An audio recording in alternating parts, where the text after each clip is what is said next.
Good afternoon, everyone. Good morning. Welcome to the regularly scheduled Public Safety and Emergency Management Committee. Today is Wednesday, October 30th, 2019. My name is Alondra Cano, and I'm the chair of this committee. I am joined today by my colleagues, Council Vice President Andrea Jenkins, Councilmember Steve Fletcher, and Councilmember Lene Palmisano. Together, we are a quorum of the committee, and therefore we can conduct the official business before us today. Our agenda consists of 6 items. Item number 1 is a presentation of a passage of a resolution committing to donate 2 fire trucks to the city of Cuernavaca, our sister city in Mexico. Items number 2 and 3 are consent, and it is authorizing an amendment to the scope of services with Business Watch International for internet-based pawnbroker and secondhand store tracking services. Item number 3 is a Minnesota Board of Firefighter Training and Education Training Academy reimbursement. Item number 4 is a receive and file of any public comments that will happen after the presentation. Item number 5 and 6 are discussion items, a body-worn camera metrics report, and a conversation on our strategic and racial equity action plan regarding our public safety goals. Do we have any questions on the agenda today? No questions? All those in favor of approving the agenda, please say aye. Aye. And with that, we shall begin with item number 1, which is a presentation of our fire truck donation to the city of Cuernavaca. So I'm just going to go down and join our sister city delegation, and we'll do a brief program. And I'll just ask my colleagues for your patience here because of the time it's going to take to interpret in English and Spanish. The program might be a little bit more like 15 minutes, but we'll try to push through it and be efficient here. Thank you.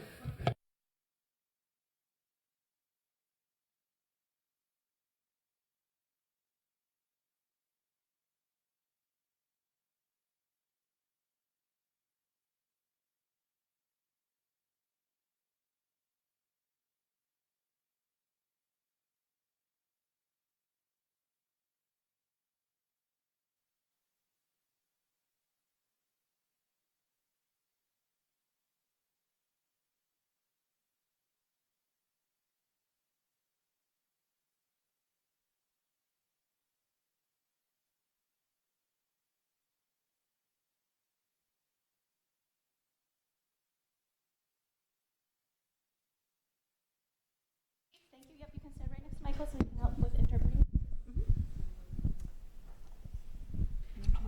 Yes. Thank you. Okay. Let's see. I'll give you this one so you can just hold it until the program starts. We need a couple people over here, please. 2. Isabel and Anna, if you guys could come on this side. 1 more. You can stay right there. Hello? Okay. I wanted to say before we start that we are joined by our Chief of Police here. Our Chief of Police is our first African-American leader of the department and a person who rose from the ranks down up. From rose from the ground up through the ranks to be our chief. And we also have our assistant chief, Mr. Chos.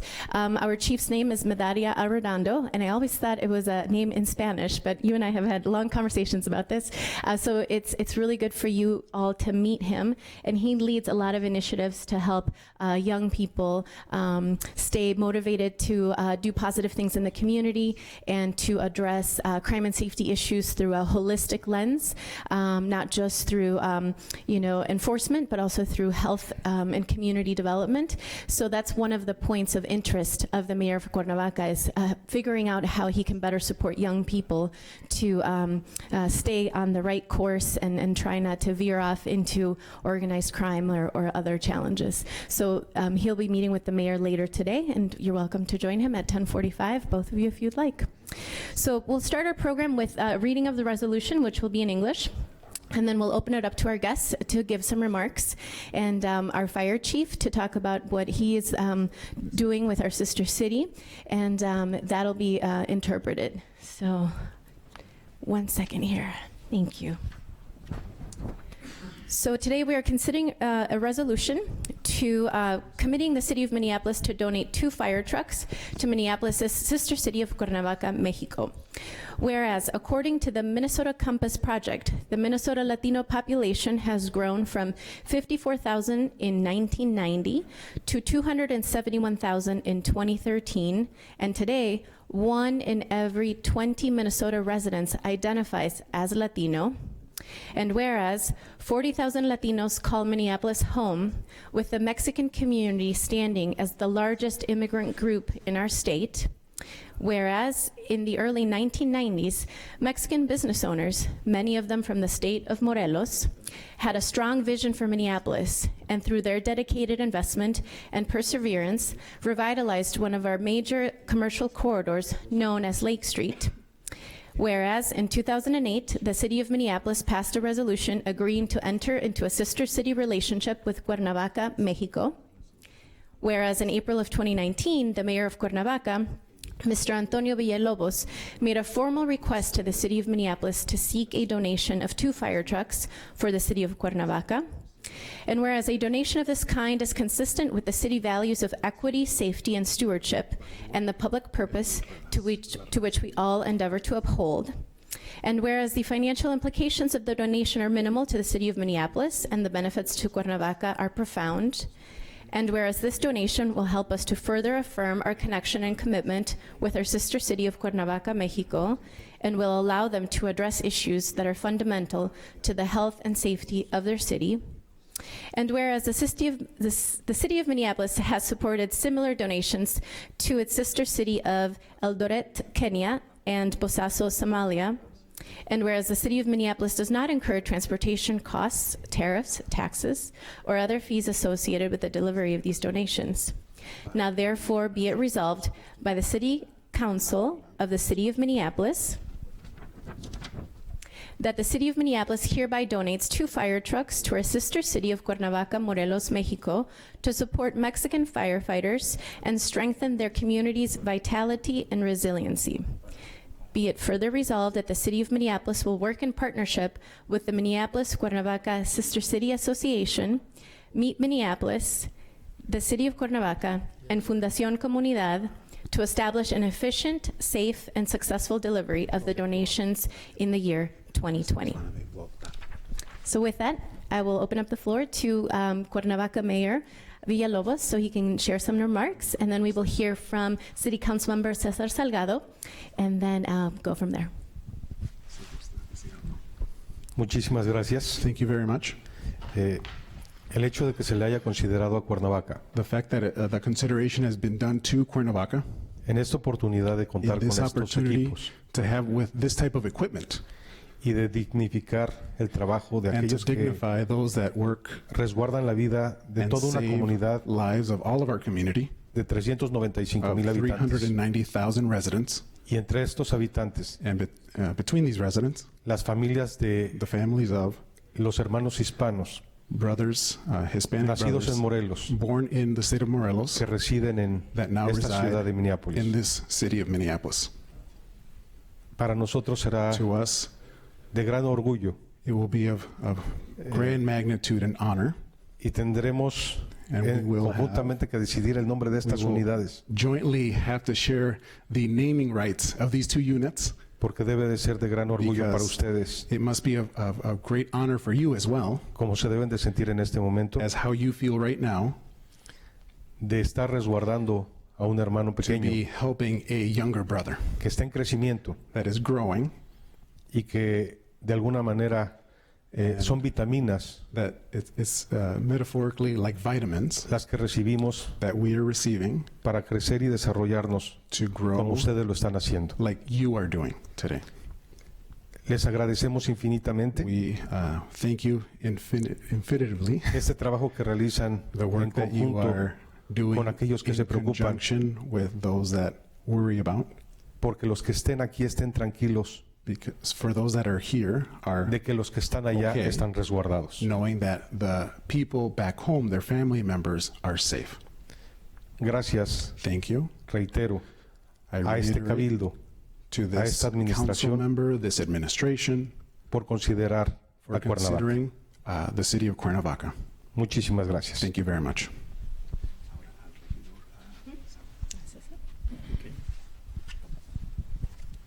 Well, I'm Cesar Salgado. I am a counselor in Cuernavaca. I'm in charge of education, cultural, recreation, science, technology, and innovation. And I'm very glad to be here and congratulate the people that live in Minneapolis, because it's a welcome city, and this is the way we feel when we arrive, since the airport up until now, especially in this particular moment that is very emotional for us to receive. I hope you are going to sign it afterwards. To receive this, not really a present, but it's something that is a tool that we will take care of this, and we will be sure that every year, at least, we're going to send you a picture how these trucks are going to be handled, you know, in a good condition, and that's what we promise.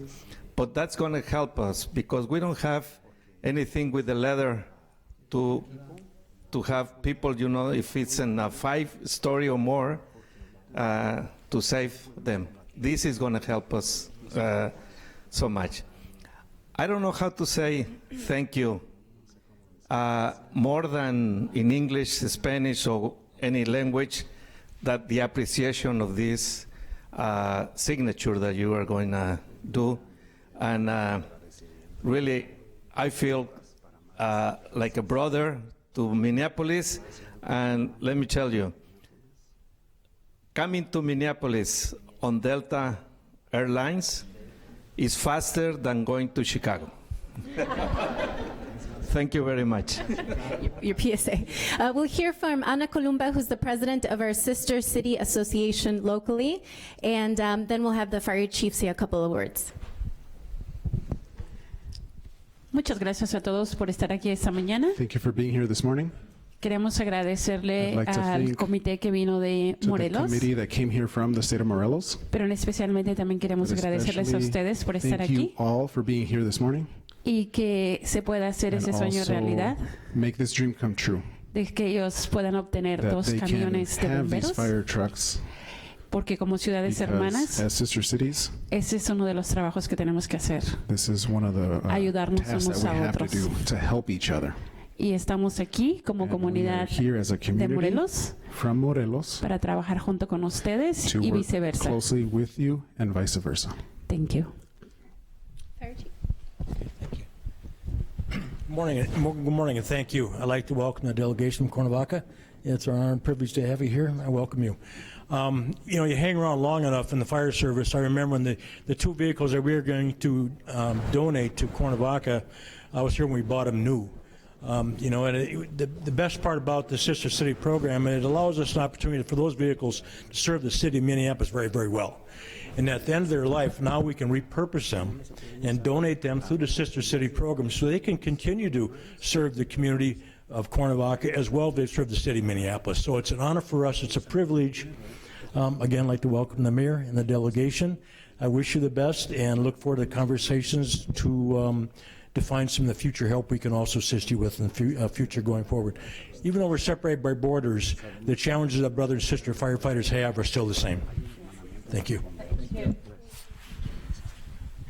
Thank you so much, everyone.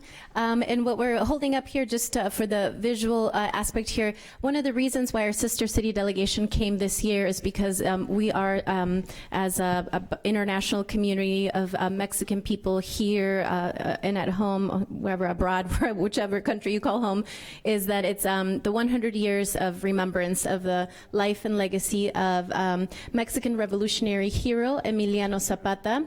And we have here the Plan de Ayala copy, which Cesar can speak to. But before that, we're going to allow the grandson of Emiliano Zapata, Don Manuel Manrique Zapata, to share a couple of words with us.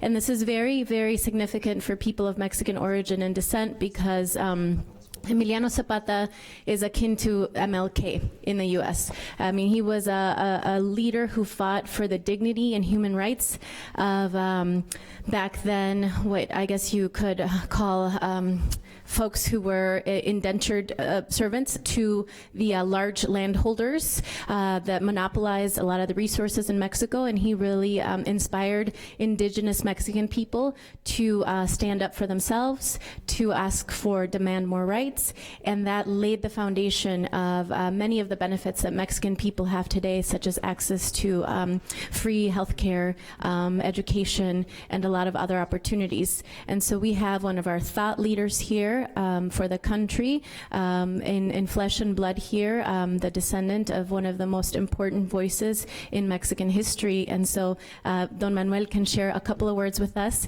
and then we can hear a little bit more about the Plan de Ayala, which Dalel is holding. And you can help, I'll bring you a microphone. He's actually going to translate this one.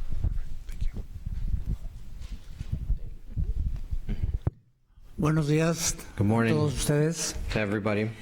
Agradecemos We sinceramente are sincerely thankful a las personas to all the people que hicieron posible que estemos aquí. that made it possible for us to be here. Por mi parte es la segunda ocasión On my que personal he part, estado aquí it's en my este second recinto time being here in this building con la señora Alondra Cano. with this, La with primera Alondra vez Cano. fue una resolución para el Día de Zapata, The first time he was here was for a resolution for the Day of Zapata, el 8 de agosto the first Saturday in August de cada año. of every year.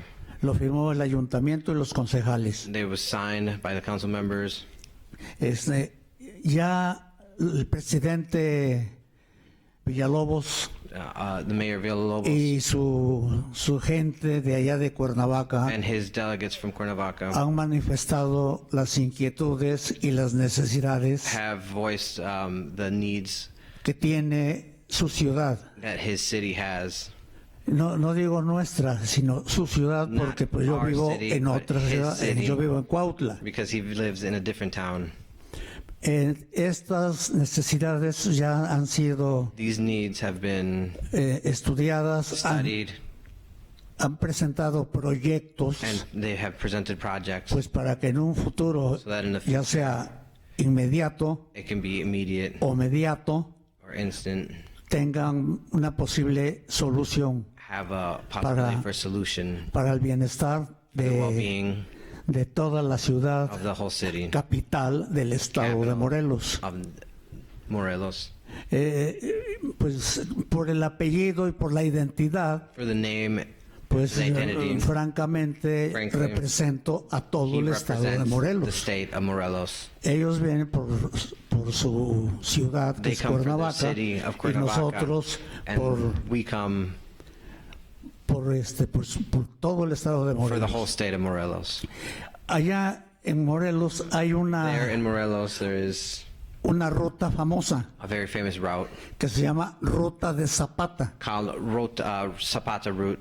Se inicia en la ciudad de Cuautla It starts in the city of Cuautla, y varios poblaciones in various towns, como Anenecuilco, like Anacuilco, donde él nació, where he was born, Ayala, Ayala, donde tiene el nombre del plan que él elaboró en 1911. where the plan was created. Entonces, luego sigue Tlaltizapán, And then comes Tlaxizapatzapan, que fue un cuartel general, which was a general quartel, y Chinameca, and then Chinameca, donde fue traicionado y where he asesinado. was betrayed and assassinated. Bueno, esa es la parte triste. That's the Pero sad part. la juventud But the actual youth posiblemente possibly tiene sus has héroes its heroes, de ficción. is science fiction, Batman, Batman, Superman, Superman, etcétera. etc. Y nosotros tenemos But we have personajes, People, héroes de heroes carne y hueso. of real flesh and bones. Emiliano Zapata fue uno de ellos. Emiliano Zapata was one of them. Él era un He was ranchero a tranquilo farmer, tranquil, que sí supo desde knew pequeño from very young age el problema de la tierra, the problem of the land, el problema agrario, the problem porque les fue arrebatadas a sus padres, a su papá, don Gabriel, le quitaron parte de lo because que él his poseía father was they took land from his father para sembradío de cañas, to just create sugar canes de una hacienda muy cercana a Nenecuilco. from a different farm. Entonces Emiliano, pues siempre supo Emiliano always knew de ese problema of that issue, arbitrario arbitrary, del despojo de tierras. from just the taking of land. Y ya de más grande, cuando lo nombran So when he was older. jefe Calpuleque, cuando lo nombran Calpuleque, es cuando When Calpuleque was él named, acepta esa when he accepted responsabilidad. that responsibility, En un principio él defiende las tierras de su in pueblo, the beginning he just started defending his lands, posteriormente las tierras del Estado the lands of the state. y con el plan las With the tierras de plan, todo it México. became the lands of all of Mexico. Él proponía He en proposed sus artículos in his articles del plan de Ayala the plan of Yala abatir el hambre, to fight hunger. tener que cada ejidatario, que cada campesino tuviera un Every pedazo farmer de had a tierra piece of land y la libertad and the para liberty sembrar esa tierra. To- Entonces por eso to el farm lema that es land. tierra y libertad. So that's why it's land and freedom. Hablar de Emiliano Zapata es muy extenso. He could talk about a Zapata all day. Y pues muy agradecido Very thankful por la audiencia for the audience tan especial and de the aquí. platform. Y les damos las gracias pues And we a thank you nombre again. de toda la delegación From morelense. all the delegation of Morelos, thank you. Thank you. Thank you so much. We're going to have to shift gears to the next parts of the agenda, but I really appreciate you being here today. I wanted to introduce Ricardo, who is a firefighter here, who was here in 2009 with the original delegation. Isabel Hernandez with Fundación Comunidad, who's going to help us ensure that the trucks make it to Mexico. The city attorney of Cuernavaca, Marisol. Of course, our council member, our mayor, Michael Hernandez from Minneapolis, who's helping us to translate. Our fire chief, Dalel, who's the sub-director of tourism. Muchas gracias por estar aquí. Folks, if you want to hang out with these guys, they'll be here for a little bit, and Bill's going to take them down to the mayor's office very shortly here. Pero gracias, and we're going to take the vote now on the resolution. Yes, thank you. We'll see you in a bit. Thanks, Chief. Appreciate it.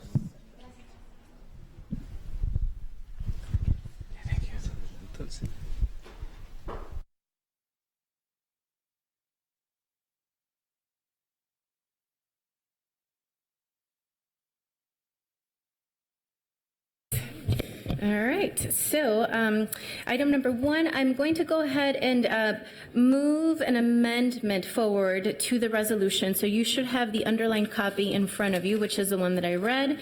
I would love to see if any of you have comments or thoughts, especially since I heard Councilmember Fletcher has been to Cuernavaca before. So I don't know if you wanted to share a couple of words.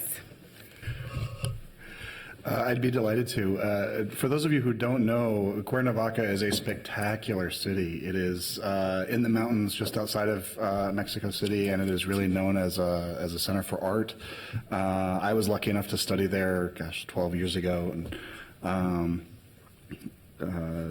really enjoyed my time there. I got to connect with some people who do some of the mural painting and who are a part of generating the culture of the city. So it holds a very special place in my heart, and it's very special to me to be able to welcome this delegation here and sort of return the favor of the hospitality Cuernavaca has shown me. So thank you.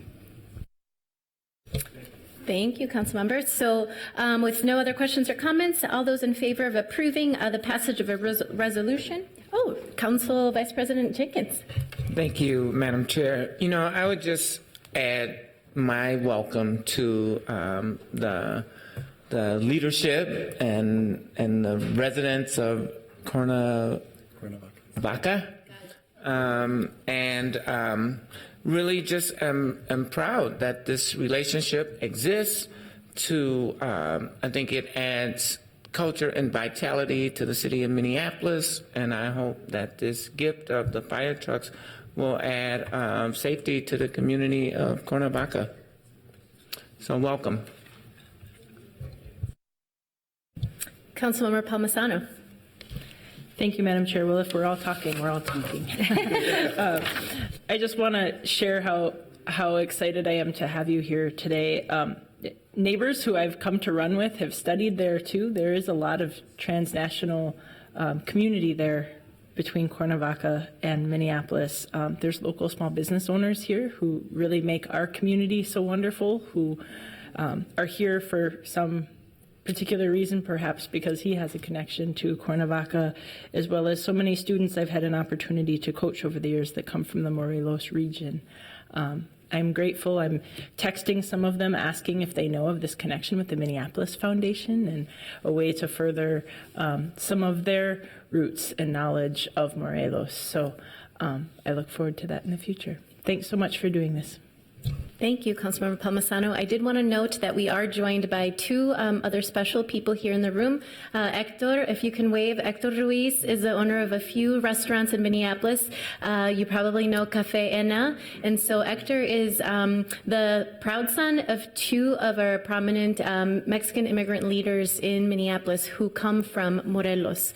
And so this is a good time for us to really elevate those community members here. And we are also joined, Mayor Villalobos, I wanted you to know, we're joined by Mayor Fry's aide, Heidi Ritchie, who was here when the original sister city relationship was established. So she carries a lot of history and knowledge on this as well. She probably remembers Ana Columba. So without further comments or questions here before us on this item, I'll go ahead and move the amended resolution. And all those in favor of approving the passage of a resolution committing the city of Minneapolis to donate 2 fire trucks to our sister city of Cuernavaca, Mexico, please say aye. Aye. Aye. That item is approved. Thank you.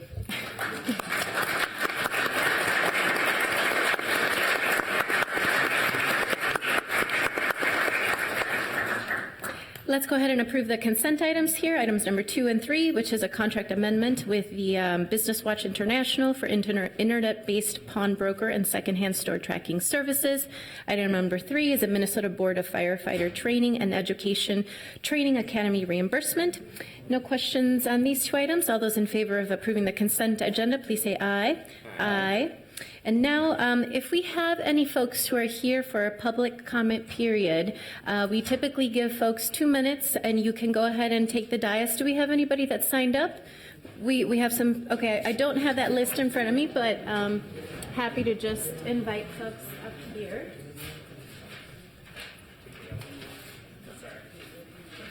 It's such a busy morning. Thank you. So it seems like we have 3 speakers who have signed up. We have Jim Young, followed by Tabitha Montgomery. So if you can please take a stand and just, nos vemos en un ratito. If you can please take a stand and just address the committee, and we'll get the timer going as soon as you start. Good morning. Good morning. I live in the Seward neighborhood, just a short distance from here. I've been there more than 40 years. I'm a lifelong Minneapolis resident.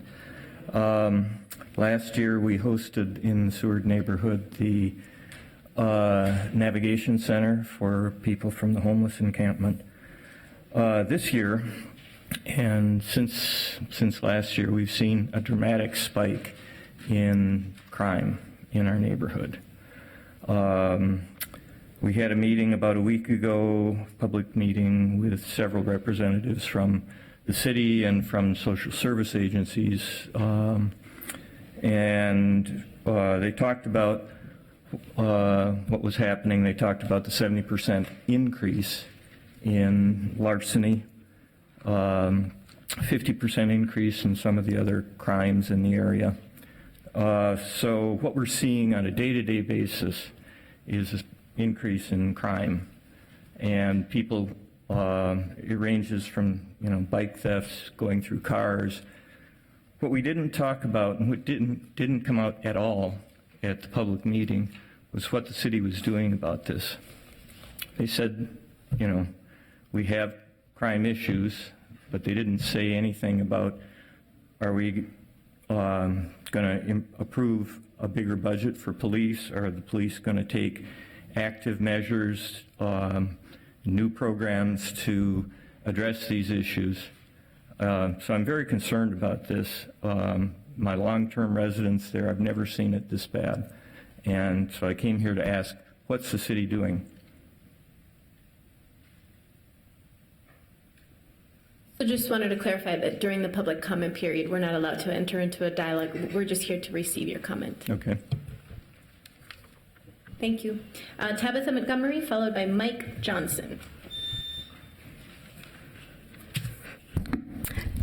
Good morning. And just I will say to the gentleman who just spoke, I do believe that the city is taking steps, and there's a lot that can, I don't mind the extra time. And there's a lot that the city can, there we go. And there's a lot that the city is doing, but I certainly believe, and my comments will reflect, that there is so much more that you can do through your leadership. Good morning, Committee Chair Cano and all council members on the committee and everyone in council chambers. My name is Tabitha Montgomery, and I serve the Powderhorn Park Neighborhood Association. One priority area for the Powderhorn Park community and many neighborhoods across South Minneapolis is the need for improved livability and safety with restorative lens. In service of this aim, PPNA is actively involved in the South Minneapolis Public Safety Coalition. This group is calling on members of this committee to lead efforts to ensure the city leads steps to establish a permanent, stable source of funds for supporting establishment, maintenance, and delivery of high-quality, culturally responsive community development programs with street-level impact. I will note that the only difference in that last sentence from a line in the SREAP presentation, which provides an update on the third policy goal within the city's Strategic and Racial Equity Action Plan relating to the strategic need for public safety, is the phrase community development programs with street-level impact. Again, the first part of that sentence was establishment, a permanent, stable source of funds for supporting establishment, maintenance, and delivery of high-quality, culturally responsive blank. This phrasing should be treated as a mandate for all efforts that aim to improve livability and safety in BIPOC communities. And this is the central goal of SMPSC's current call for the city to lead efforts to secure $10 million of permanent funding to drive street-level impact with a new community services team focused on outreach, a restroom access fund to support dignity for persons experiencing hardship, and a street stand program that drives economic vitality for people of color. All council members will receive a hard copy of this framework in the coming days. I implore you as committee members to avail yourself to meet with me and other members of the SMPSC group in the coming weeks for us to plead our case, to make our case. There is more that you can help us to lead in service of the city. Thank you so much. Mike Johnson. Hi, my name is Mike Johnson. I work about a block that way off of Marquette, and I've never seen it this bad. I hear that all the time. I hear it in Baltimore. I hear it in St. Louis. I hear it in Milwaukee. I've never seen it this bad before. And it's city councils almost identical, doing the same thing. They're passing out community centers full of ping pong tables thinking that's going to do anything. It's not. I'll tell you what's going to do something. You got cops that are on the beat that know the real crime rate. You got community members in their homes who know the actual crime numbers, who are trying to exit and evacuate these neighborhoods. When a cop says we need 80 more police officers a year for 5 years, and you're thinking about giving him 13, there's a problem. There's a really big problem. And you lost control of that library right over there. You lost control of this light rail. Drug dealers are everywhere. I don't know what you people are doing. I really don't. I would like to say, since your top cop is here, that I had a chance to work with his SWAT team, and they were phenomenal, and I love all of them. And if I could, I would say that law and order is about the only thing you have left to try. Maybe you should try enforcing the laws. From the cops to the judges to prison sentences, keeping these people off the streets is what's going to keep people safe. But you can keep passing out these community centers and all these little programs like they're going to actually do something.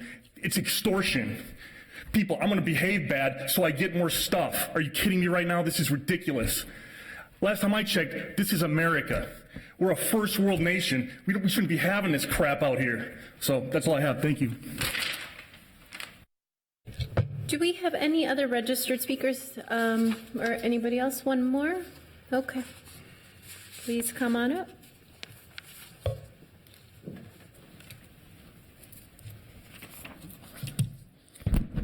Actually, the stuff that I printed up for this meeting would take longer than 2 minutes, so I handed 2 copies of my testimony to the minutes over there. Just as a few people before me, I attended that Seward Neighborhood Crime and Safety meeting, and I sent to the committee earlier this week my comments regarding the meeting and what I felt was lacking. I'm going to paraphrase. I also printed up something for today, but it's too long, so I'm going to paraphrase. Okay. I myself, from grade school, let's say kindergarten in St. Joan of Arc Parish, to Annunciation Grade School, to De La Salle High School, to working downtown in management for 32 years, to now presently living in a senior high-rise in the Seward neighborhood. I went to the meeting and I responded. The reason I love Minneapolis, the reason I love Seward neighborhood is we're not insensitive to the problems, the homelessness, the hate crimes, all the items that are being paid attention to in the city. But I also have found at that meeting, because I posted it on the Seward blogs in both E-Democracy and in the, what is that called, the corporate version next door. And I got responses not just from Seward, but from Nokomis, Longfellow,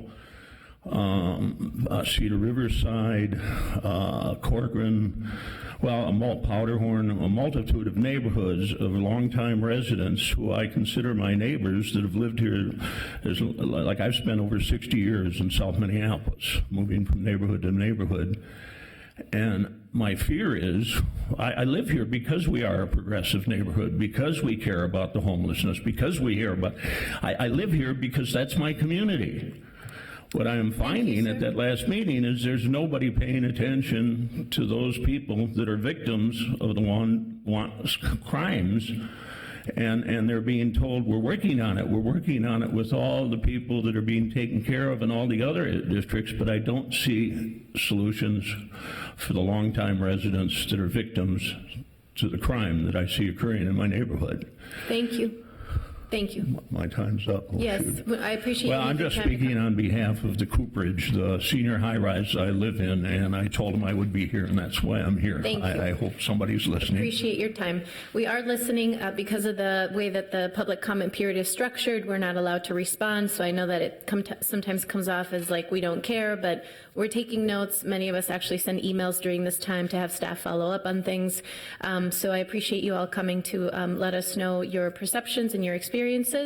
And so without further people signed up to do the public comment, let's go ahead and receive and file this public comment, the public comments from the community regarding public safety issues. All those in favor, please say aye. Aye. And now we will move on to number 5, which is a presentation from our Minneapolis Police Department staff and officers regarding the body-worn camera metrics report. Please go ahead and join us at the front, Mr. Granger, and lead us on in this conversation. Chair Connell, council members, good morning.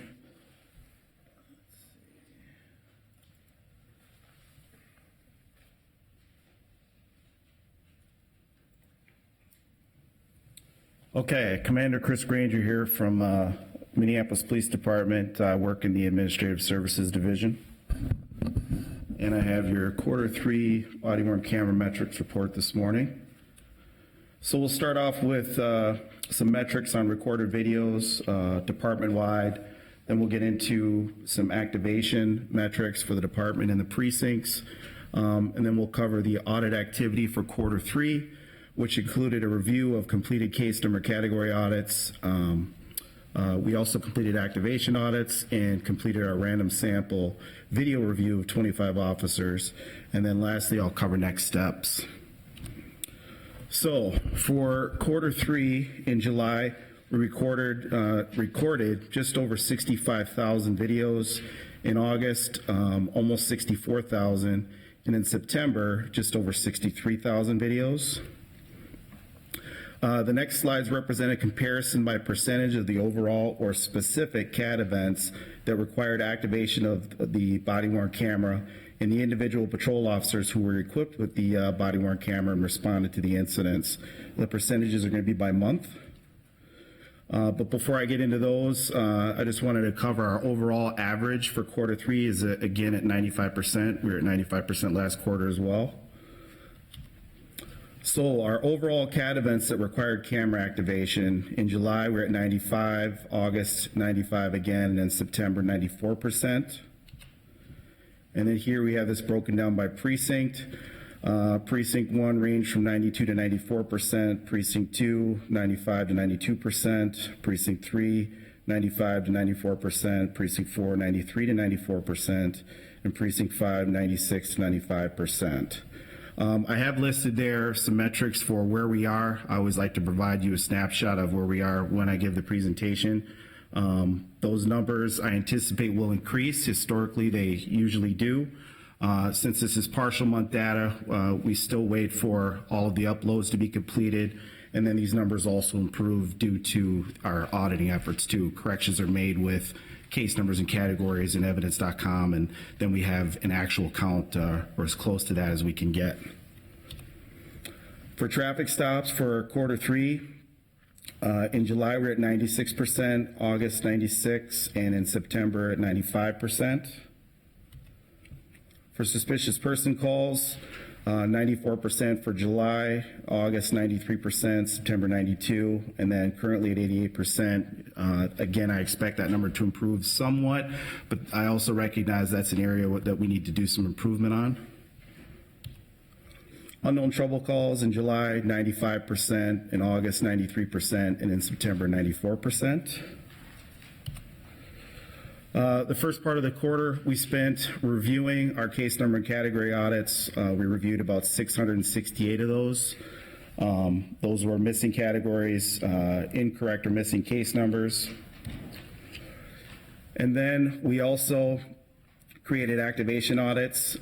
We sent out approximately or exactly 271 of those audits on September 6th. And the process is we look at the data, create a methodology based on that, package the audits, send it out to the supervisors for handling. They complete the audits, they send them back to the auditors review them for correctness, and if they're not correct, we send them back to be corrected. That's our process. Also in quarter 3, we did our random sample review, a random sample from all the precincts of 25 total officers who were equipped with BWCs and responded to 911 calls from July 1st to September 30th was selected. We then took a random sample of 10 body-worn camera videos for each officer for qualitative review. The metrics used were, was there a full 30-second pre-event recording or an improper activation, Did deactivation at the conclusion of the call appear to be appropriate? Was there a proper case number entered, and was there a category entered? So here are those statistics here. The no proper case number entered, that went up slightly. I don't see that as a huge issue. The other metric went up slightly also, no complete 30-second pre-recording or improper activation. And then a reduction in the deactivation at the conclusion of the event. Some of the patterns we observed, there were 20 incidents that had a pre-event recording that were less than 30 seconds. There were 9 incidents where officers were already on scene when activation occurred. Deactivation occasionally occurred while an officer was still on scene and the call had not completed. There were a few deactivations that occurred inside the jail garage while officers were waiting to transfer custody of an arrested party to the deputies at the Sallyport door. 2 or 3 of those we noted. Next steps. So the auditors will spend a portion of quarter 4 reviewing the activation audits that have been returned by the supervisors. City IT is continuing their work with Axon to implement the Axon auto tagging service, otherwise known as CAT integration. They're working through some unexpected technical issues. Once those are resolved, we'll start the testing process and hopefully go live shortly after that. And again, that's the automatic matching of the video information and the CAT information. We're in the process of issuing body-worn cameras to the remainder of our sworn personnel. 170 more body-worn cameras will be issued by the end of October. These officers are receiving training on the BWC policy and on how to use the cameras. We are continuing the process of determining the best way to audit these folks who primarily work in plainclothes or special capacity. And then lastly, additional activation audits are planned for Q4. And that's what I have for you. Pretty straightforward. Thank you. Let me see if we have any questions, comments from council members. Councilmember Palmisano. Thank you, Madam Chair. Commander Granger, I appreciate this attention to detail and the specifics that you continue to outline in these reports. I think they're helpful. I think it shows consistent effort on everybody's part to do well with this technology. I have a question and ask if you could just briefly go into these additional body camera deployments are going to departments that have much different needs for potentially body-worn camera activation as do typical patrol. So could you just talk a little bit about the kinds of additional policy or new policy that you might be looking at in these departments? Because I know that you are thoughtful in thinking about this. You've mentioned it to me in the past. Yes. So this group of folks primarily are our investigators. They work in plain clothes. In their regular duties, they have handheld recorders for recording interviews and things like that. They also have access to recording equipment in room 108. So for these folks, because they're in plain clothes, they're not required to wear their cameras. Tracking them has to be done in a different way because when you're working in a patrol assignment, the presumption is that if you responded to a CAT event, more than likely you should have video. For these folks, that presumption isn't effective. The presumption for these folks is they probably don't have video, so we have to track them a little differently. But the other part of your question was, so now that we're implementing these cameras for all of our different units, so the bomb unit, for example, they have different needs than patrol and investigations with some of their duties related to explosives detection and things like that. Some of our other units, working with informants, we're always looking at the units like our violent crimes apprehension team. They work primarily in plainclothes, but there might be ways for each of these units to develop new ways that we haven't thought of yet to use these cameras, but we are certainly meeting with these different units to determine what their needs are, and then we're going to incorporate that into our next policy iteration. So if I may, Madam Chair, I know that what Commander Granger is saying is we're going to need some additional policy to use these devices in a useful way in these other areas, and then after that we're going to need to find a way to audit it. So I just want to point that out, that this additional deployment of body cameras is going to be some new territory for us. Thank you. Councilmember Fletcher. Thank you, Madam Chair. So I keep hoping, and I think we're getting close, but there was a slide towards the end that gave me a little bit of pause about this, that we're going to get beyond compliance with using the body cameras itself and start to get into really using the body cameras as a tool for quality checking, as a tool for accountability, to really see what's happening in the field and start to use it for coaching on the interactions that are on the video and not just checking to see if we have the video that we're supposed to have. And I think we're getting close there, and that's good. But really, the real promise of this tech is to be able to do some coaching and to be able to do some quality control for supervisors to be able to work with officers on, was that the kind of interaction we want to be having, out in the streets, and to praise good work, to be able to see the whole range of what's happening in the streets. And so I guess I'm wondering, my first question is, how much of that is happening? Are we starting to use body camera footage in a way that actually gives supervisors additional insight into the interactions that officers are actually having out in the field?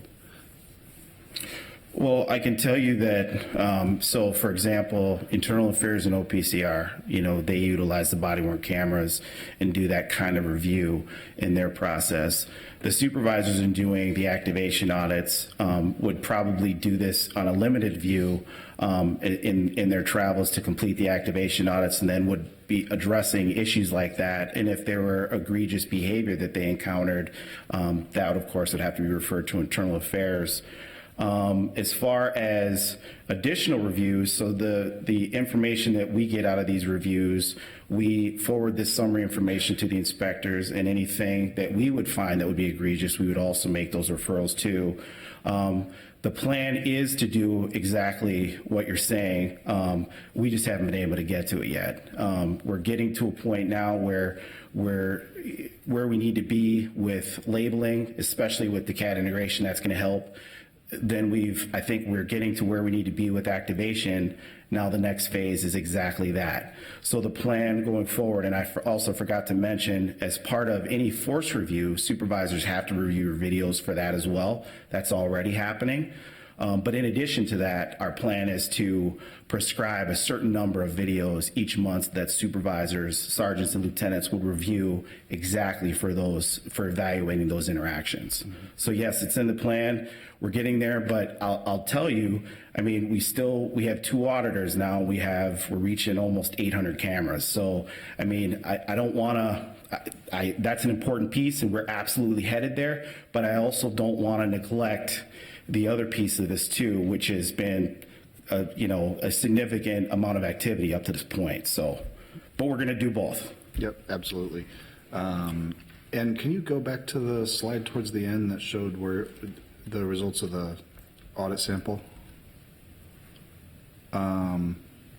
This one?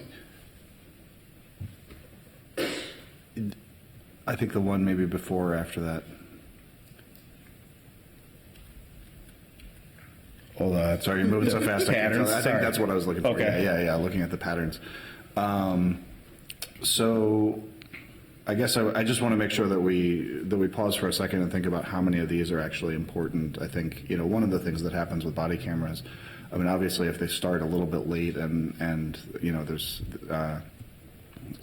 some minor variation from what's supposed to be policy, that's probably not something to be as worried about. But the deactivations before transferring an arrested party feel potentially significant, right? Like one of the things that I think, like, you see bad scenes in movies where somebody covers up a camera because they're about to do something bad, and I think it's going to raise suspicion, even if it's being done in a sloppy way. It's not being done with malintent. I think if we're in a practice where we're starting to deactivate while we still have someone in custody, when we're starting to turn off the cameras at times that seem to create opportunity to do something unobserved, I think that's going to create a ton of suspicion. So I want to really make sure that we are drilling down on this.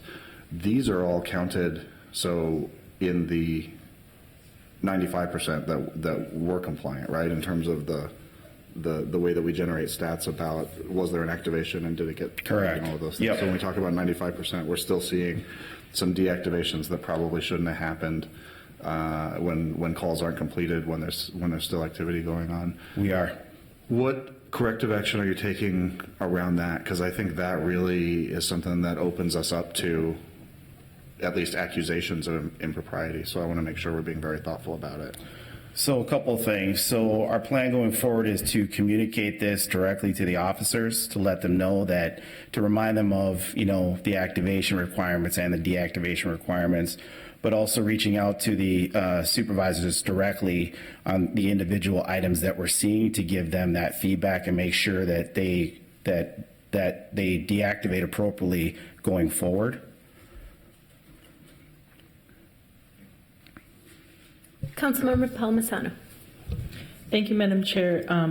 I just want to assert, because I have asked, and I know that Commander Granger is very cognizant that the jail garage deactivations could be perceived in suspicious ways, but I do want to make it very clear that there is also surveillance in the jail garage already by the county. Is that correct?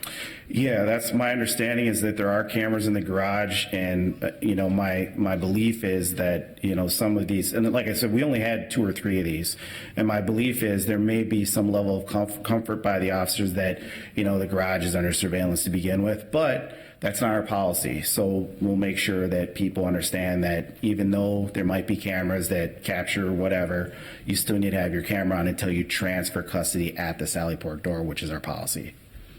So but we saw very few of those.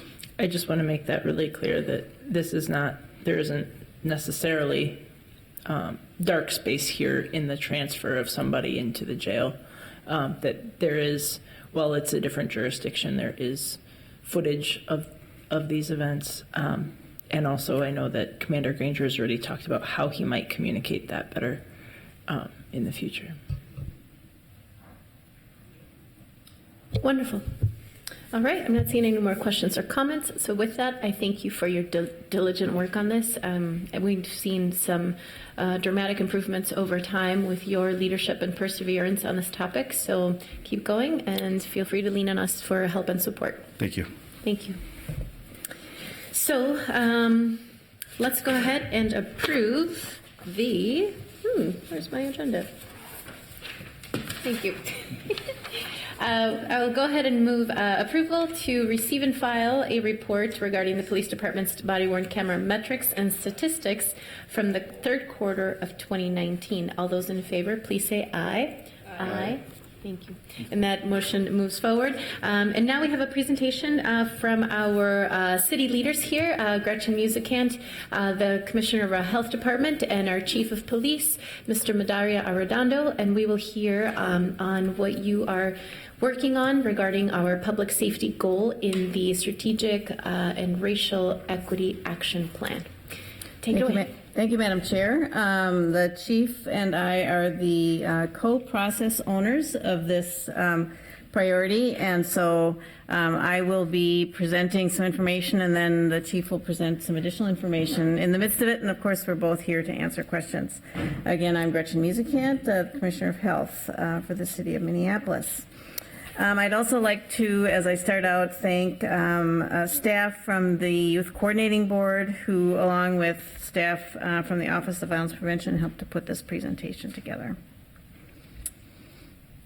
So just as a reminder, starting back in August and September of 2018, there were SREAP strategy planning retreats, and then in February there was an additional set of priorities that were worked on by the City Council, and including the policy priority for public safety. So then following that in March and June of 2019, subject matter experts were pulled together that included certainly the Chief and I and members of the community and other interested staff who know about this topic to help us kind of hone in and make some recommendations that were then endorsed and supported in July of this year, the strategic need and policy statements, which were adopted by the City Council. So some of the context that went into the policy statement for public safety. One, there's a significant population of young people living in high violence areas of Minneapolis. The initial policy priority to eliminate the disproportionate impact of violence in Black, Indigenous, and people of color communities is what guided our work and our thinking about this context. We also learned and knew that youth development programs can reduce involvement in violence, both amongst adolescents and then throughout the adult life. And we also saw that funding for youth development programs has declined and continues to decline. So the group concluded that a focus on positive youth development activities was the direction that we would go. We also know, though, that this is not a singular strategy and that there are many other strategies working in collaboration with this one. So there's a kind of a web of causality related to violence, and this is just one strand in that web. But that working upstream would provide opportunities for the most powerful and lasting change. So we looked at maps, and you'll see here the map on the left highlights the significant overlap between parts of the city with high concentrations of young people and high concentrations of violence crime. The dark colored textured boxes show that overlap. The map on the right shows neighborhoods with high concentrations of people of color. And so we can infer from these two maps that young people of color are particularly at risk for experiencing the burden of violence.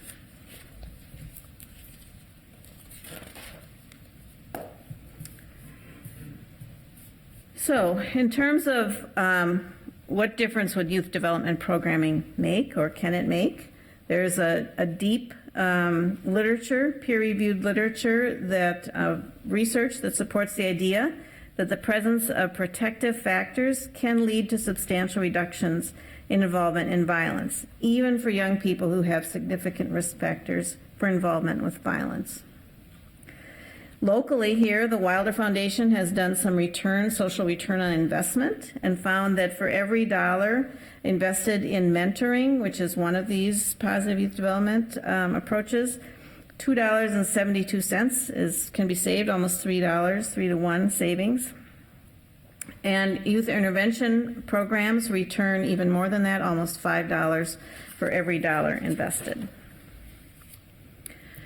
So, a bit of a challenge has been to actually see the decline that has happened in youth development funding, because the funding doesn't come to our hands as a city. And so it isn't something we can look at our own budget and say, oh, look what happened. It's really money that has come to service organizations in our city, and so much more difficult to quantify. But as you can see, there's been a continual decline, even since 2002, 2003, when at the state level, there had been funding of $11.5 million, which in 2004, there was none. And we believe that $3 to $4 million of that had been coming to Minneapolis. There was a brief blip of refunding in 2008 and 9, and since then, there has been nothing. Also, in local private grants for after school, which are primarily McKnight, Youth Prize, and the United Way, there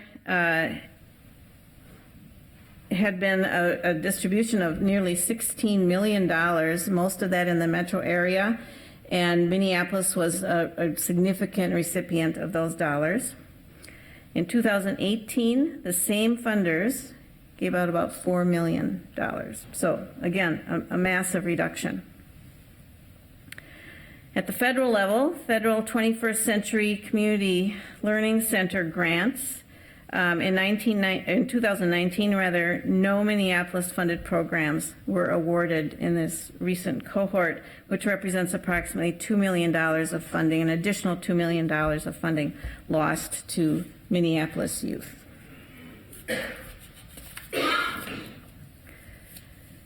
In our own funding of other organizations doing youth work, back in 1993, the city funded Youth YMAP, which is Youth Minneapolis After School Programming, at $1 million. Through hard times, other decisions, there have been reductions in that. It is now at just about $300,000. We were asked earlier to say what that would mean in inflation adjustment, and so if we had maintained that $1 million funding to today, it would be $1.8 million in today's dollars.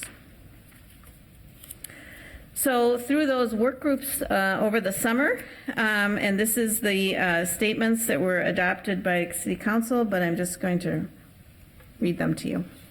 So the strategic need was to increase the number of Black, Indigenous, and people of color ages 10 through 24 living in higher violence areas of Minneapolis who participate in high-quality youth development programs. And the policy statement talks about some of what I have just covered. High-quality youth development programs offer protective social opportunities for young people at risk of involvement with violence. Since 2003, Funding for youth development programming has been diminishing across Minnesota. The city is responsible for public safety of all residents, including social and community protections. An absence of quality, sustainable, and culturally responsive programming may contribute to an over-reliance on enforcement as the primary method of ensuring public safety. Youth development programs that provide key protective factors that buffer against violence must be part of the city's public safety approach. So that was a statement that was endorsed by you all.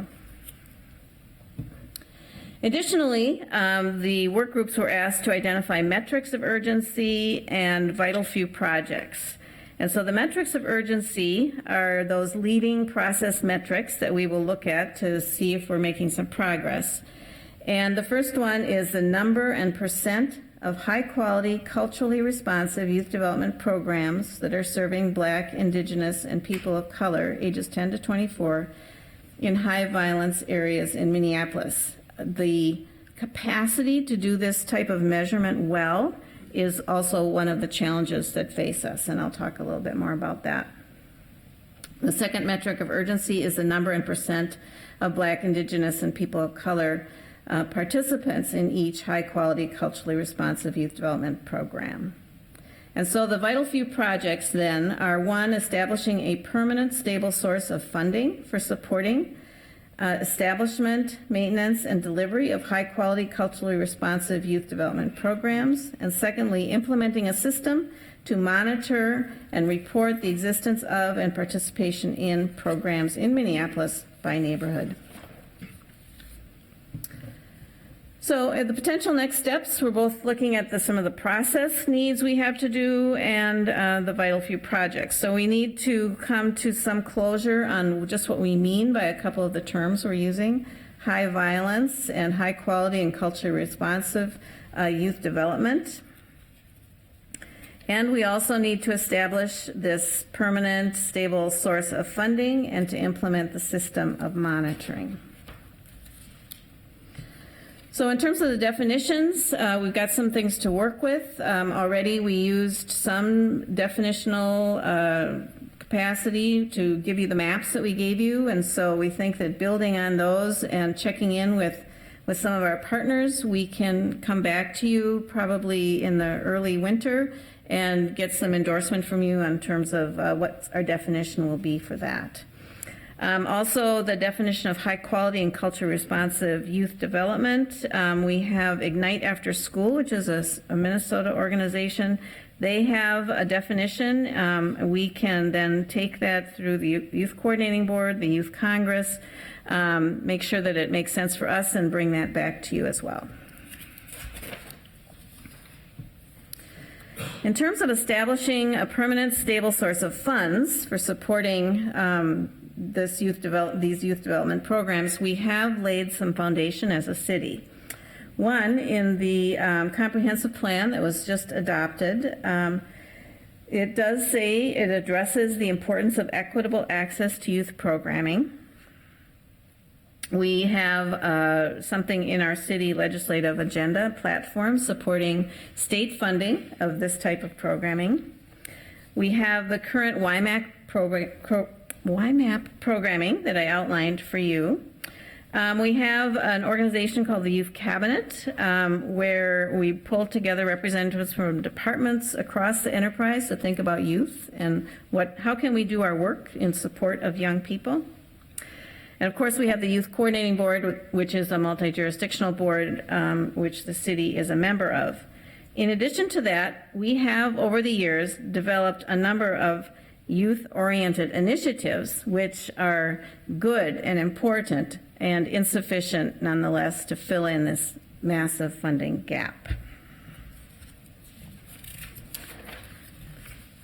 And so I'm going to turn it to the chief now to talk about a few of the programs that the police department is doing, really focusing on young people. Good afternoon, Eric. Good morning, Madam Chair, council members. Thank you for having me here to represent the Minneapolis Police Department. There was the map that Commissioner Musicant showed earlier that outlined both where The definition, at least at this time, was where high violence was occurring in our city, as well as where is that impacting our communities of youth of color and where they live. I think that's significant because one of the things the map doesn't quite also talk about is that we know that our young people are suffering from trauma. Many years ago, during my journey through the police department, we at that time were starting for the first time to talk about the impacts of domestic violence in our communities. And we were trained, and rightfully so, that when we get there, if the perpetrator is there to make an arrest and to leave that blue card for the victim of that crime. What we failed to do in that time was we failed to look at those 3- and 4-year-olds who were also there in the home who witnessed that. They were also impacted by the trauma. It was through that work and working with our public health, we began to realize that our young people can also suffer through that trauma. And if we don't, as a department and as city enterprises, if we don't focus on the trauma that our young people are experiencing, and sadly enough, we eventually saw those young people who were listed in those police reports as witnesses to domestic violence when they were 17 and 18 now, they were the shooters. And the victims of being shot in gun violence. So this work that the city and that all of you have led in terms of us really trying to look at how we can make our young people in our community safer, I think it's very important, especially and certainly in the lens of the work that we do in public safety in the police department. So as I talk about these next few slides, one of the things that I'm very proud of as chief is that there are many great initiatives that take place where, as chief, I did not even initiate them. I didn't start them. So these next programs are a true credit to the men and women of the Minneapolis Police Department that took this upon themselves, but is one that we have folded into our existing protocols now, and we think that they're very, very instrumental in some of our outreach to our young people. The first of which is the Red Wing Initiative. Our community engagement team collected data over at the Red Wing Correctional Facility and learned that the recidivism rate for those youth offenders was around 70%. And that was within 3 years of being released. So 7 out of 10 of our juvenile offenders were reoffending within that time that they came out. So our community engagement, we believe that it's important to meet people in the spaces where they're at, have made weekly trips on Wednesdays to engage with those young men and mentor them. I will tell you that I've personally gone out there and participated in their graduations, and I should also just say that many of those young people are living here in our communities, and so they will be coming back into our communities. So it's very important that we maintain those positive and professional relationships with some of these young men when they are released, and we work with them to find them employment. We also, our folks check on them in their schools and also helping them connect back to their communities. What we don't oftentimes talk about is that once they're coming back into our communities, making sure that they have the supportive mechanisms to fully engage back into those communities. So that's very important that the work that they're doing.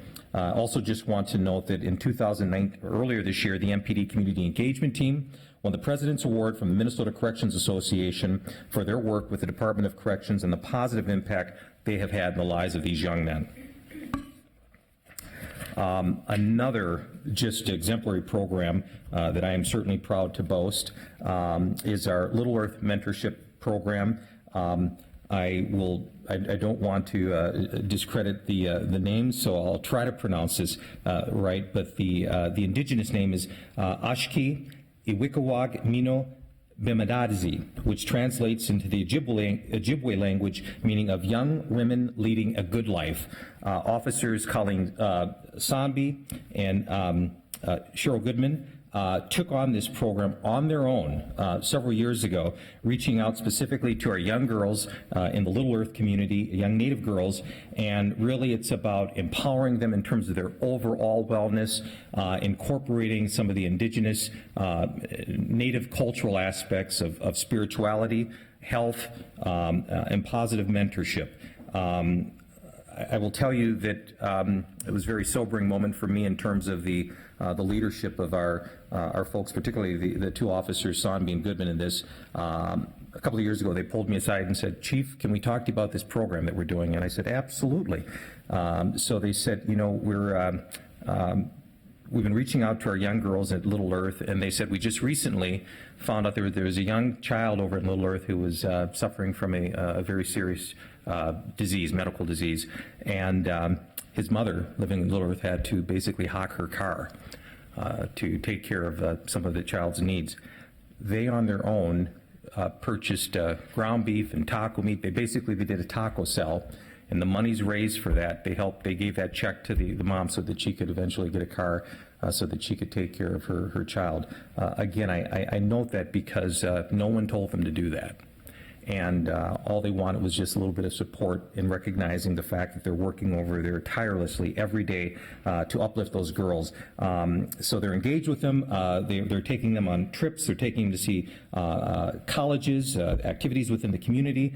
They have some outstanding girl sports programs, and they're really making a difference over there in Little Earth.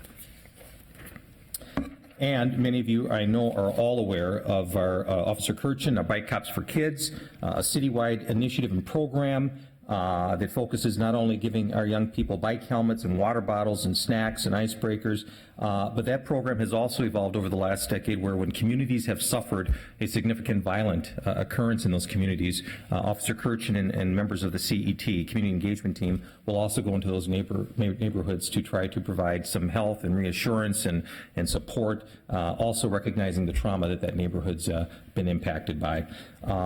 While those are just a couple of the significant positive outreach things that we're doing for our youth, nothing can substitute for the day-to-day contacts that our officers are having, whether they're walking a footbeat, whether they're taking time out of a call, whether they're in our schools to just talk and develop a relationship. I could talk about Coach Adams, which we affectionately refer to as Coach Adams, but young officer Charles Adams, who's been coaching North High School for many years and winning championships over there. But all of those young people call him Coach Adams, even though he is a sworn Minneapolis police officer. That is some of the relationships that he has built and invested in North Minneapolis for many years. So that is just a part of it. We're so supportive of our work with our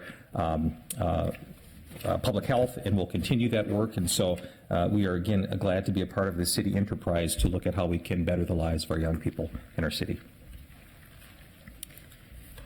Thank you, Chief. Those are wonderful examples of some of the innovative work that's going on across the enterprise, looking at young people and trying to think about how can we do our work in a way that is supportive of young people. And so in some ways, this goal is not out of character, but it does point us in the direction of unmet needs. This slide goes through some of the examples in some of the other areas of the city that are working similarly to what we've just heard the chief describe. Certainly within race and equity, some of the recast funding has been used for youth programming. CPED has built this huge and successful step-up program, and Minneapolis Youth Works. In the fire department, they've done a lot of work working with young people to bring them into and understand possibilities for their future, and not only possibilities, but giving them the credentials to begin to work in areas of their interest. Certainly the Youth Coordinating Board has the youth outreach teams and the Youth Congress. At the Health Department, through our violence prevention work, we've done a lot of efforts looking at youth at risk, youth in general, so you can see the list, and there's much, much more. There is an effort that the Youth Coordinating Board is overseeing to look at what the various participants in the Youth Coordinating Board are spending on young people, and so we have begun to look at how are we supporting some of these with city dollars. So I think that might help in this long-term discussion as well, if we can see those. So another step is to implement a system for counting. And right now we have some of the ingredients that we need there. The Youth Coordinating Board runs something called What's Up 612 Program Finder. And so various programs can participate in that. Parents and young people can go and find out things to do. We can use that mechanism as it's refreshed to do some of the counting of these high quality services and what youth are being included. It is at this point, however, a voluntary program, and so we won't be able to have as comprehensive a count as we might want. So an opportunity would be then to, if there were some additional fund that were created, we could create as part of that a mandatory data collection effort. And that ends our presentation today. We do plan to come back to you sometime early next year with a few formative pieces to help us continue to make progress. Councilmember Fletcher. Thank you, Chair Cano, and thank you for this presentation. I think there's a lot of good work evidenced here, and also I think a fairly sobering look at the numbers and the declining investment. And I think not even represented on these slides were some of the ways that the Park Board has had to reduce programming over decades, and you know, there's a bunch of supports that used to exist for youth that don't today, and it's I think a real challenge for us, and a reason that we identified this as a goal. That this is one of the many areas, alongside housing and transit and all kinds of other things, where funding that used to exist at the federal and state level isn't stepping up, and cities are having to fill in the gaps and are having to step up and make up for lost funding at all kinds of other levels. And I think that that's a real strain on our city. It's a real challenge for us, and I think that it is really an ethical obligation for our city to make sure that as we are having tough conversations about kids who are getting involved in crime, and about you know, what to do with kids who we didn't get to upstream, we need to be simultaneously leaning into investing upstream and making sure that we're minimizing to the greatest extent possible the lost opportunities to reach kids and give them good opportunities. So I think that's very important. I want to just name, and I appreciated on the last couple of slides, the proposal to get to something a little more concrete and measurable, because I think it's very important that we actually be able to show our work, that we actually be able to say we really are investing in youth, we really are prioritizing this, and we can actually show what we're doing. Chief, I know that you said it as a credit to your officers, and I think that it is, that, you know, nobody asked them to do this. That's evidence of some real personal passion and some real initiative taken by officers, and I'm not trying to undermine that at all, but I do also want to name, we should be asking people to do this, and we should have a plan and a structure. We shouldn't be improvising out in the field saying, like, hey, maybe we could cobble together a program here. That shouldn't be how youth work happens. We should be very intentional about this, and sometimes that's going to involve thinking about who are the best people within the city enterprise to do this. And I think I want to challenge MPD in this area, just like in every other area, to be more part of the city, and to think about, is this a good use of officer time, or are there actually better staff within the city enterprise to organize a program like this? You know, it's great that we might have someone with that skill set, but is that really, I mean, we have an NCR department that's supposed to be doing community engagement. Should we be partnering instead of just taking it on as a side project? So I hope that we can get to a place that we can show our work, that we can budget for it, that we can have a plan, and then that we can show a much greater impact, positive impact, in the area of youth development. So thank you for this proposal, and I think let's keep working on how to improve on what we're starting to build. All right, Councilmember Jenkins. Thank you, Madam Chair. And my comments really was going to be very similar to Councilmember Fletcher. And I mean, as the report shows, we are doing a lot of things. But how are we measuring those things? What are the metrics? How are the things that we are doing being captured in the metrics of urgency, or the really critical points of how we reach the goals that we have set with the strategic race equity plan? And so hopefully at the next presentation, we'll have a better sense of what some of those concrete goals and excuse me, and measurement of those goals in the next presentation. So thank you so much for that, though. And it is an incredible amount of activity that is happening, but is it really helping us to get to where we need to go? And I think being able to identify those in measurable goals will help us get there. I have a couple of questions. So I'm wondering if a part of the data that we have on file somewhere, or as part of the process, the SREAP process that came up with this goal, and I'll just say I wasn't a part of those sessions, so I apologize. I'm not sure what happened there, but curious if we have a current lay of the land of all of the city funding that goes to youth programming. I don't know if this is a question for the budget office more than it is for you both, or again for the leaders of the SREAP process. But I would assume that in order to say we need more, it means we did an analysis that says we are not doing enough. So I'm kind of trying to backtrack a little bit, because I would love to see a list of all of the city's investments in youth development programming in general. I'm not even talking about youth programming that prevents violence, but there's one of the things I had mentioned to Gretchen earlier, because she presented the same information at Peace, is that we're not saying that young people equals violence, right? And so like we have all these like young people in our city and we have to get to them before they get into that violence. So the notion that we want to direct youth development funding to address crime issues is a very intentional coupling of that conversation. And I'm assuming there's other layers of this conversation where it's just providing youth development opportunities for X, Y, and Z purposes that don't involve like the crime stuff.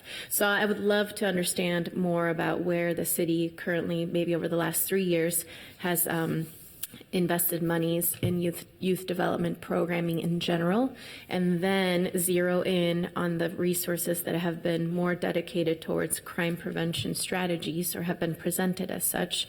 Are you aware of any of that information, where that might exist, or how we as council members might be able to get our hands on that information? Madam Chair, in the making, yes, and close at hand. Okay. Not 3 years back, but through the efforts of the Youth Coordinating Board, they are trying to develop a youth budget, if you will, seeing what we are spending.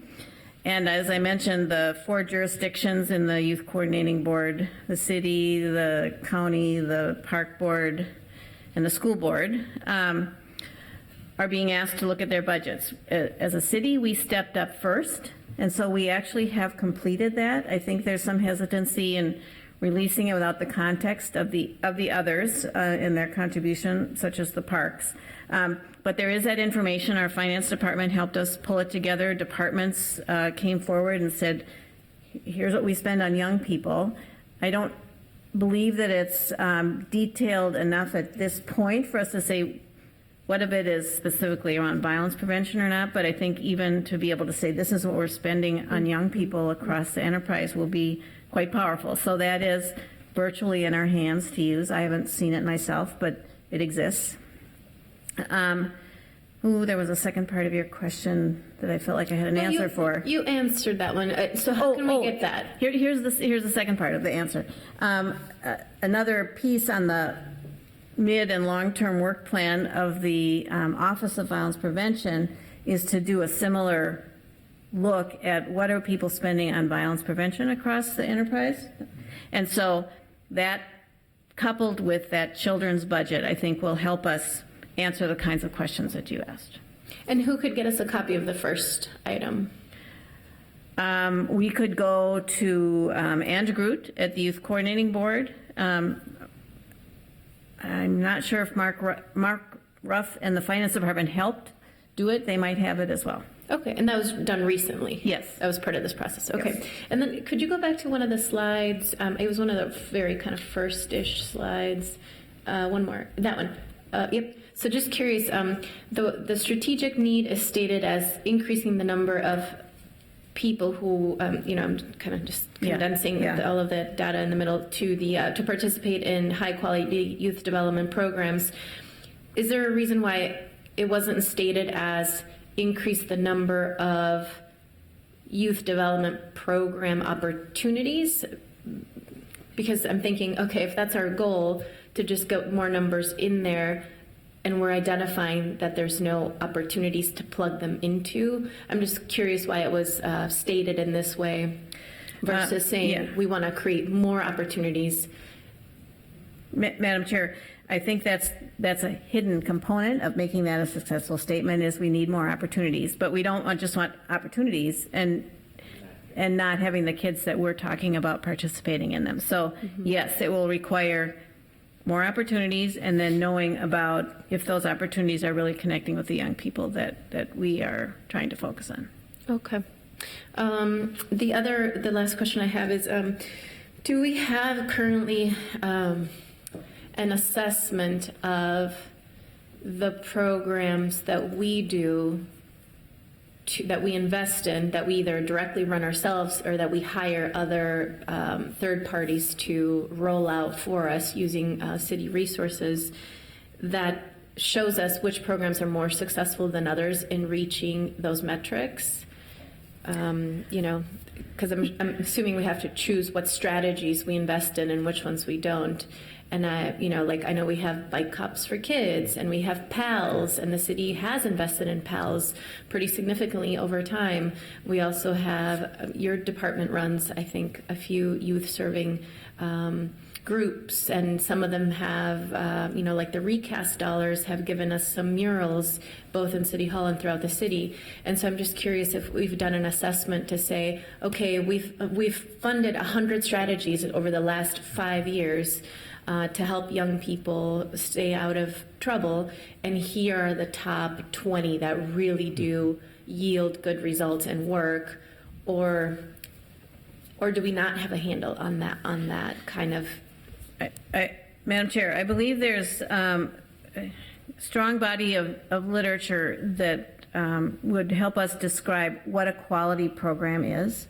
There's also a research that shows that young people involved in a poor quality program are worse off than not being in anything. So I think our first step would be to take those measures of quality and begin to assess across our city's enterprise whether or not we're fulfilling those. I would imagine that many or most of them would score as quality, but we don't know that. I can't answer that for you right now, but I think that's a worthwhile and doable project. I would like to encourage us to do that, because one of the challenges I've had over time is that the city has invested in community-driven strategies to address crime and safety issues, but very rarely do I have information that proves that those things are working. And so it's really hard when you have to go back to the community and say, hey, we put $250,000 into these 5 nonprofits to do X, Y, and Z efforts, but nobody can really feel the impact. People in the room are still frustrated. People in the room are seeing more or bigger problems. And so we need to be equipped with the tools to say, we know these things work. They work really well. We have the data to prove it. We have the testimony. It can be qualitative and quantitative. It doesn't have to be just one way.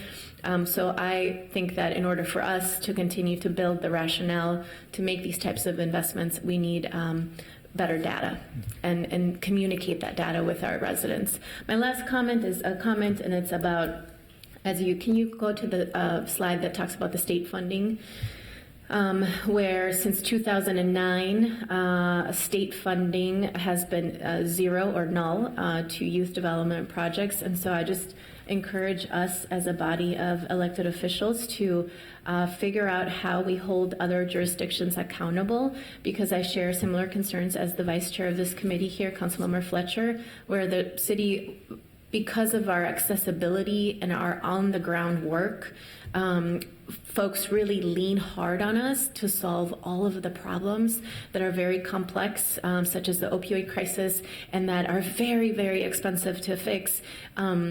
And we don't have sometimes the support and the alignment from the other bodies of government who have way more access to much more resources and staff and departments. So I think that we should maybe figure out what this conversation looks like at IGR, because the fact that the state's not funding at all really, I think, overburdens the city and the municipality, and sometimes could even have more of a negative impact on other issues that we're trying to solve, whether it's just protecting the gains we've made in certain areas, such as job creation and economic development and transportation and housing. We're trying to double down on our efforts around housing. So I just want to invite all of us to really figure out how can we help the state government change that pattern, because that's really alarming, and all of us should be contacting our state legislators saying what's going on with this and what's the plan to change it, and certainly getting Jean at IGR and the committee itself to probably take a position on this issue. That was my little comment, but those are all the questions that I have. Thank you. Thank you. Any other questions or comments here from our committee members? All right, so thank you so much to both of our leaders here today. Thank you for being here. And so without further questions, I will go ahead to move to receive and file this Strategic and Racial Equity Action Plan Public Safety Goal Area Update. All those in favor, please say aye. Aye. Without further business before us, we are adjourned. Thank you.